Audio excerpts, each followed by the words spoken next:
آج کے مسلمانوں کا آپ اگر جائزہ لیں، تجزیہ کریں، عظیم اکثریت ایمان کہاں ہے، یقین کہاں ہے؟ ہر شخص اپنے گریبان میں جہاں کے مرنے کے بعد جی اٹھنے کا یقین ہے؟ کیا یقین ہے کہ اصل زندگی آخرت کی زندگی ہے؟ وَإِنَّ الدَّارَ الْآخِرَةَ لَهِيَ الْحَيَوَانُ، یقین ہے؟ یقین ہے کہ یہ قرآن اللہ کا کلام ہے؟ سورہ واقعہ کی آیات، أَفَبِهَذَا الْحَدِيثِ أَنْتُمْ مُدْهِنُونَ وَتَجْعَلُونَ رِزْقَكُمْ أَنَّكُمْ تُكَذِّبُونَ، تم اپنے عمل سے قرآن کی تکذیب کر رہے ہو، کہتے تھے او قرآن اللہ کا کلام ہے، ہمارا عقیدہ ہے، اللہ نے سود کو حرام کیا، تم سودی کاروبار کر رہے ہو۔ ما آمن بالقرآن من استحل محارمہ، کوئی ایمان نہیں ہے قرآن پر اس شخص کا جس نے اللہ کی حرام کردہ شے، قرآن کی حرام کردہ شے کو اپنے لیے جائز ٹھہرا لیا۔ تو یہ ایمان ہے اصل میں وہ شے جو دل میں داخل ہو جائے۔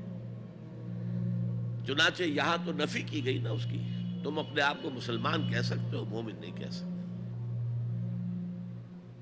لیکن صحابہ کرام جو سچے اور پکے مومن تھے ان کے بارے میں کیا فرمایا؟ وَلَٰكِنَّ اللَّهَ حَبَّبَ إِلَيْكُمُ الْإِيمَانَ وَزَيَّنَهُ فِي قُلُوبِكُمْ، اللہ نے تمہارے نزدیک ایمان کو محبوب کر دیا ہے اور اسے تمہارے دلوں کے اندر کھبا دیا ہے، مزین کر دیا ہے، منور کر دیا ہے تمہارے دلوں کو۔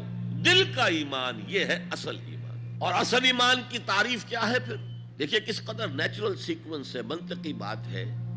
یہ بدو کہہ رہے ہیں ہم ایمان لے آئے، نبی کہہ دیجئے تم ایمان ہرگز نہیں لائے ہو، ما آمن تم نہیں آیا ہے، لم تؤمنو، یہ تاکید کے لیے ہوتا ہے، بہت تاکید، ہرگز ایمان نہیں لائے ہو، ولکن قولوا اسلمنا، بلکہ کہو کہ ہم اسلام لے آئے ہیں، ہم نے اطاعت قبول کر لی۔